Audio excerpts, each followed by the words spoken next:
one of my first jobs in film was like being a lonely production assistant, where one of my jobs was holding a fan for a character who was in a monkey outfit. He was in a like in between sets, like I had to take off his thing and I had to stand there with a fan.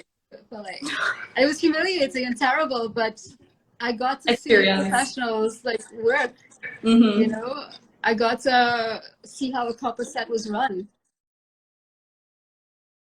So I'm Miquela Almendoz. I'm the distribution and admin assistant at Filmco, the organizers for the Trinidad and Tobago Film Festival. And so our Limin Live series, sponsored by Republic Bank, is where we get to have a one-on-one chat with filmmakers and industry professionals about business, art, the joys and the challenges of working within the industry. And so today we are Limin Live with Juliette McCawley. So let's get her up here. Hi, Juliette. Hi. How are you going? I'm good. Good. Glad you're able to join us very smoothly and swiftly. Love it. No problem. So, I'm good. It's had a crazy day. But good. Could imagine. Well, let's get started. So we have a couple questions we've been asking everybody. And so the first one is, what are 5 films that you think all filmmakers should see? Okay. Sorry, there's a little bit of a delay as you're asking the questions. I'm hearing it repeated twice. I'm not sure why. Oh, I don't know. Sorry. All right. So let me just jump in. So I think that's a great question to ask, especially for filmmakers. And I gave it a lot of thought. And so I guess the first thing I would say is watch the film that inspired you to become a filmmaker. Like, watch it again. Because my first film that I saw that kind of made me see films differently was a film called Passage to India. Okay, yeah. And at that time, I'd only been watching like American style films, you know, very kind of like blockbuster Hollywood stuff. I was maybe around 16 or so. And I happened to borrow this random video from the video store, and it's a film by Merchant Ivory, I believe. But anyway, the style of filming it, how the story was told was so completely different than anything I'd ever seen, that it sort of stayed with me. And I never forgot the stillness of it, the pacing of it. It was just completely out of the norm of what I was used to. And it kind of got me intrigued. How do you tell a story like that? Then, so second film I would also say to watch is to go back and watch silent films. Okay, yeah. Silent films are an amazing resource for filmmakers because you get to see what you can do with no dialogue and just pure acting, and just how an expression can say a million words. And also basic sets. Like very often they would shoot it with just one angle alone. You know, for one scene would be maybe one angle, just 2 angles. And nowadays we tend to do a lot of like fancy camera moves, lots of crazy dialogue, lots and lots of long dialogue. That may not even be necessary, but like silent films sort of strip things down. So I would say any film by Charlie Chaplin, specifically like City Lights, is always like a favorite of mine. And third of all, a film that I love as a filmmaker is called Cinema Paradiso. Okay, yeah. Just, every time I watch that film, it's like, yes, okay, this is why I want to be a filmmaker. You're lighting up just talking about it. Yeah, it's just like it's a love story to filmmaking and filmmakers and the joy of and passion behind film. Finally, another film that sort of blew my mind open, and I left the cinema with days, was being John Malkovich. Yeah. Which again, for me, it was just such different storytelling. I'd never seen a story like that. And later on, when I was in film school, we actually studied it in terms of the script writing. Because even though it's a very unusual film, very much out of the box, the script actually just follows a very basic, the same 3-act structure. And at first you think, no, this is not possible. It's like, yes, it actually really is just following a 3-act structure. But the story, how it was told, was just so unusual. And finally, then last but definitely not least, like my number one favorite film of all time or life, I think I saw recently was considered one of the best films of all time is a film called oh my god, by Wonka Wai, In the Mood for Love, Okay. in which it's a it's a story. I mean, it's a film which is like a masterclass in filmmaking, in script writing, in cinematography. Every single frame of the film could be a photograph, a beautifully composed photograph, and it's just stunning. Every time I see like even like a clip from it, I think, oh my god, I want to make a film where I get to do these types of things, where I get to use color, where I get to use the camera, you know, the way that it's being done, and to have the acting is extremely understated. You know, the dialogue, it's just beautiful. So I definitely, if you watch the other film that I'm suggesting and you're a filmmaker, watch In the Mood for Love. You would just go look at a trailer. There's a ton of videos on YouTube that kind of explain why it's so important or why it's so special, and yeah, really kind of gets a lot of stuff done pretty well. All right, well, I'll be watching those then. The next question we have is, I guess, might be exemplified because of lockdown and quarantine, but how would you describe yourself, a disciplined doer or procrastinator? Sorry, repeat the question for me, because I don't know if you can hear it, there's a little bit of a repeat. A little bit, yeah. So would you describe yourself as a disciplined doer or a procrastinator? Right. Wow, well, if I'm being hired for something, like I've been hired to figure it out or to write for different projects, I'm extremely disciplined. You know, like as a producer, like I'm like a steamroller, getting production done, getting things like locked down, and like hiring things and making stuff happen. I'm really, really good at that.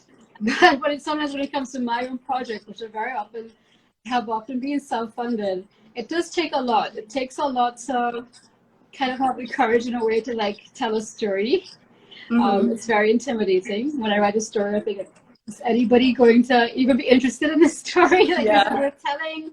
What if it's something that's really staying with me and I think, no, there's something there, or maybe I'll share it with a few friends and I think, okay, maybe this is worth telling. Then I kind of, you know, try and dig down deep and push through to get it told. And especially if I'm able to find the support in terms of the crew or actors who also believe in the story, yeah, it's okay. Maybe this is worth telling. So yeah. So in that case, I mean, I push through my self-procrastination and become disciplined eventually with my own projects. So would you think that like starting a project is the hardest thing, like starting to write something? Well,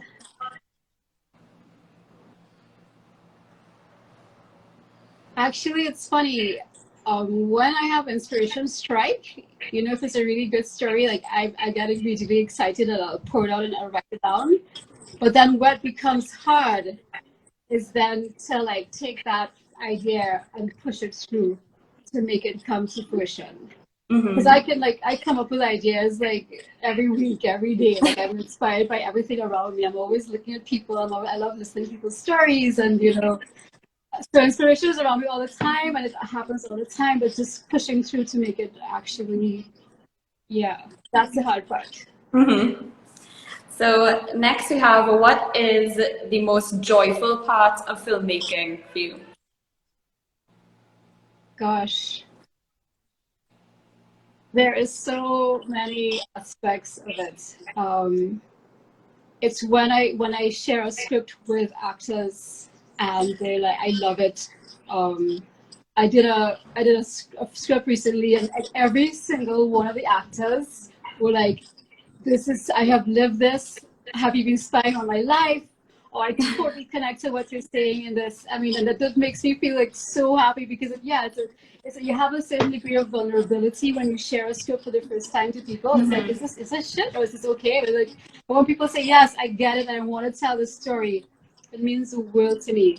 So that's the first time. And then second of all is when you're actually filming and I get that perfect take when everything works and the sound is perfect and the actors are in the right mood and it just happens. And I was like, okay, all right, it's going to be all right.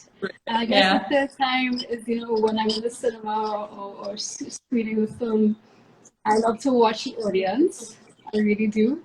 And, you know, that moment when they're laughing at the right points, or they're quiet, or they're touched at the right points, or reacting like how I would hope them to, that is also pretty damn joyful. Because that just kind of makes me feel like, all right, it's been worth the tears and the crying and the fighting and the money, everything. So yeah. So then what would you say is the most dreaded part of the process? Well, I think the dreaded part is, I think, shared universally, is that you have this great idea. Now, how the heck do you get funding? Like, you know, where are you going to get the money and the support? And I think, especially like when I've been producer and I'm having to go out and like reach out to people, it's just like, you know, but this is why I think if you really, really believe in the story, and if you really believe in, you know, what you're trying to do, people pick up on that. And then, you know, will support you. Yeah, that is the hardest part, though. Yeah, I think that's been the consensus for most of the people we've talked to. It's been funding. Yeah. Okay, so the next one we have is, so you were an actor before you switched to directing and filmmaking. So what made you make the switch? Was it something that you were kind of thinking about delving into, or was it like one moment and it's like, I'm doing that? It was something that happened completely by accident, because I never dreamed in my entire life that I would be a filmmaker. Even like 2 years before I directed my first film, I never even dreamed I could have been a filmmaker. And growing up in Trinidad, like it's something that happens in Hollywood or LA. Yeah. So then growing up, definitely no. What happened was simply this: I was in the States. I was doing a lot of commercials and a lot of plays, and I had an agent, and the agent was like, "Go do an acting for film class." And the acting for film teacher said, "Go and go work on film sets and watch how professional actors do the thing." And I did both. And the first film set I worked on, I was just like an assistant art director, but I fell in love. I was like, it was a feature film. It had like a crew of 100 people, and the fact that I was even like one little pleb being part of telling a story was just like the most amazing thing in my life. And after that, I did a script writing course. I'd always loved creative writing. I thought, let me take a hand to take my creative writing into short films. I was acting in a feature film, which is a small independent feature film, and I very nervously approached the director of photography, who had become my friend. I'm like, hey, would you mind taking a look at this little short script that I wrote? I mean, I'm not sure if anybody. I was terrified, like just to get some feedback to see, like, am I kind of on the right course, or am I just, you know, full of crap? So he took it, and then I got an email a few days later from him, and I was scared to open it. But literally the email said, 2 fateful sentences: we should shoot this, and you should direct it. And at that point, it just kind of all kind of made sense, because one, I had been acting at that point for 15 years. So like, I knew how to work with the actors. And second of all, it was my script. I'm a very visual person. As I was writing it, I could see exactly how I wanted to tell the story immediately. And 3, just kind of like, at that point, I'd always loved photography, I loved acting, I loved performing, I loved, you know, all of it. Is like, yeah, just kind of made sense. And that's kind of where it all started, and I haven't looked back since. Just sort of like taking a chance to share that one script. Oh, that's great. So it's all been from one email. That was the start. It changed my entire life. It just like, and I guess, you know what, I think if you're a filmmaker, like, be brave, you know, like, do the things that scare the heck out of you, or like put you out of your comfort zone, and who knows where you might wind up. Yeah. Great. Well, the next one we have is, so what made you decide to go to film school? Because at that point you had some experience under your belt, right? You've already made a few films. So what made you decide to go that route of, I guess, experience building and learning? Right. So I went to film school after doing films for 5 years. But I have a sort of Caribbean academic mindset where, like, unless you have a piece of paper saying that you are whatever you're supposed to be, like, I felt I had a serious case of imposter syndrome. And how dare I say I'm a director when I have never studied directing? I mean, what I was doing at the time, though, was I was doing a lot of short films with, like, friends. I started a theater company where I was, and I was working with the actor friends that I had, and just collaborating with other filmmakers and learning, and by really messing. But I felt, no, I can't keep saying I'm a director without having actually gone to film school.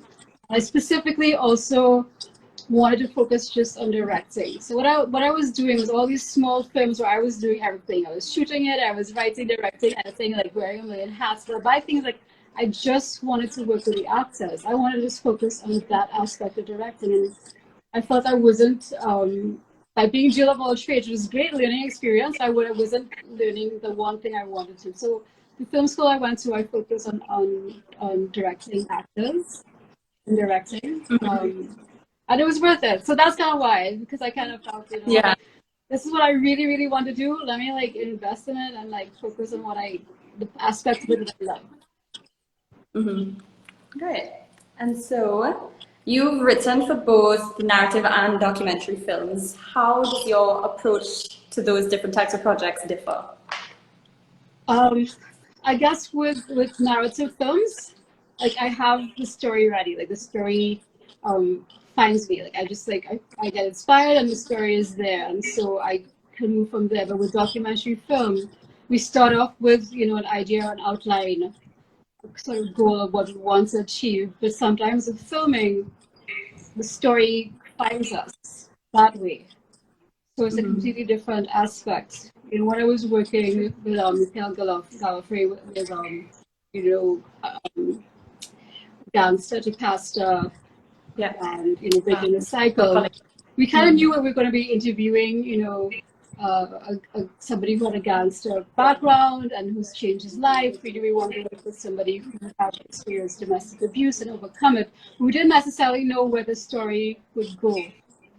And in getting to know our subjects and getting to spend time with them, and what came out of the stories were interviews was some very interesting aspects. And there was actually a connection that it became about how our parents impact us, and it became about, like, the impact of parenting and how it can affect generations. For both of these two very different stories. And it's like, okay, let's follow this trail. We weren't looking for it, but it kind of, like, this is something that everyone can connect to. You may not have experienced domestic violence, but you can connect to the fact that my parents really shaped who I am, good or bad. Yeah. And how do you deal with that as an adult? And it just flowed from there. Great. And then, so your films like Sampson's Heart and 3 Minutes explore like vulnerable, true, simple kind of human stories and people. So I guess my question is, when directing a film or scene like that, do you have specific techniques or tactics that you use to get the most authentic performance from your actors or from your script? Well, I think the best thing, I think, it's something that I have that I use a lot, is the fact that I was an actor before. Yeah. Which means that I understand the vulnerability that actors have. I know how to work with them in a way that, I try to be extremely patient and also be very clear in how I communicate. But also, as having been an actor, I also know about actors that they love to play, and they love to explore characters, and learn if they're really engaged in your character. If you've really done the work with them about who is this character, what do they want, what are they afraid of, and you do that kind of work with them, they appreciate it, and through that you're able to find certain truths about your characters in the film, and it brings a nuance and a sensitivity to their performance, which I think definitely has helped. I was able to learn a lot of really fantastic improv skills to work with actors, which I do a lot of in rehearsals. We used to improv things like past moments in the character's life, things that they can tap into as as you're performing, as you're filming. I remind them, you know, like of like different improvs that we've done in rehearsal to help them connect to their characters, and I think that helps. But I think a mistake a lot of filmmakers sometimes make is a tendency to treat their actors like furniture, and to Okay. not Yeah. realize like no, they're actually there because they love filmmaking, they love acting. Acting is something that's really hard to do, and if you can allow them to play, and if you allow them to like bring something to the table and share what they want to about the characters, it can bring a lot to your film. If you like let them do Exactly, it. exactly. So just doing the work with your actors, letting them find those moments of truth about the characters that they can maybe connect to from their past, or just do the work to just find out who they are. That's a lot. Yeah. And so the next one is, I mean, you kind of mentioned it about wearing many hats and like writer, producer, director. And so have you found it to be a bit of a juggling act? And how have you kind of balanced doing all of these roles in different projects? Yeah, no, it's definitely been a juggling act. It's taken me a while to sort of figure out how to do that. I still don't know if I can do it successfully. I try. I think the trick is honestly to like do as much work as you can in pre-production. When I'm when I'm writing, you know, like get to my point with my script that I'm good with it. I have worked it through. I have rehearsed it. I have done improv with the actors. I have gotten feedback. I have the script to where it's a good place, so that when I'm filming, I'm not thinking, oh no, I have this problem with the script. I have to go back and like, no, I try to get it to as good a place as possible. I mean, still leaving myself open just in case something's not working while filming, but I could try not to get there. So that way my writer's hat is done. And in terms of producing, like trying to think about, okay, what problems could happen on set, you know, delegate so that if I have a problem while filming, I can stay focusing on directing and say, hey, this is going on? Can this be taken care of? Or I prepared for this contingency, you know, that's really important as well.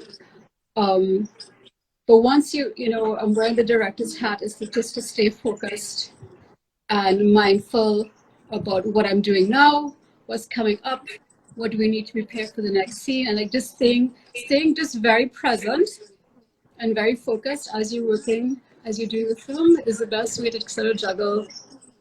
But preparation, I mean, at the end of the day, preparation is going to make you and break you. People underestimate pre-production all the time. And yeah, you just got to try and just be prepared. Yeah. And so, I mean, do you have what's your advice for someone who wants to get started, who outside looking in is a bit daunted by the industry or something? What's the advice that you'd give them? I would 100% say do not be intimidated by the mountain that making a film can be. And just make films. I started off doing just small projects with friends, collaborate with other friends who are filmmakers, start off doing simple films with maybe one actor, a simple story. Don't write overly complicated stories that are hard to do shoot. Like write a story that happens in one room in 1 hour. That was my film, 3 minutes. I had these two actors at one location. I had an idea and I thought I'm going to write this. That film was actually a challenge for me to see, like, I want to do a very super stripped down story, one location, not a lot of camera moves, to go back to actually how I used to film and see if I can do it but do it even better. And it kind of worked. But long story short, just to create films. Because it's in the practice, in the doing is where you will learn. Like I've learned all my best lessons by like completely messing up and making horrible mistakes and things I would never ever do again. And it's also not getting scared or set back when bad stuff happens, but just to keep going. But you learn by practice. I mean, when I did eventually go to film school after doing I had done about 10 short films by that point. There was so much that I was taught in film school. Like, yep, I've done that. Yes, I made that mistake, and I would that. I mean, there were some specific things that I did learn about, directing, working with actors. So I was so grateful to learn. But definitely, yeah, You learn by doing, you learn by collaborating, you learn by saying, look, by checking ego at the door, and like even doing roles that, you know, you might think below you. If you have a chance to work on a major film production and they already have rooms for production assistants, but it's an opportunity to see like highly professional crew members do their stuff, go and do it. You might, you know, learn from it. One of my first jobs in film was like being a lonely production assistant, where one of my jobs was holding a fan for a character who was in a monkey outfit. He was in a, like in between sets, like I had to take off his thing and I had to stand there with a fan. Like, it was humiliating and terrible, but I got to see professionals like work. You know, I got to see how a proper set was run. Yeah. And I got to check my ego at the door and just, you know, kind of enjoy the process. But yeah. And so you've made several short films. Is there a feature coming up, possibly? Oh, for sure. Absolutely. I have about 5 feature scripts that I've written, all of which I want to eventually get produced.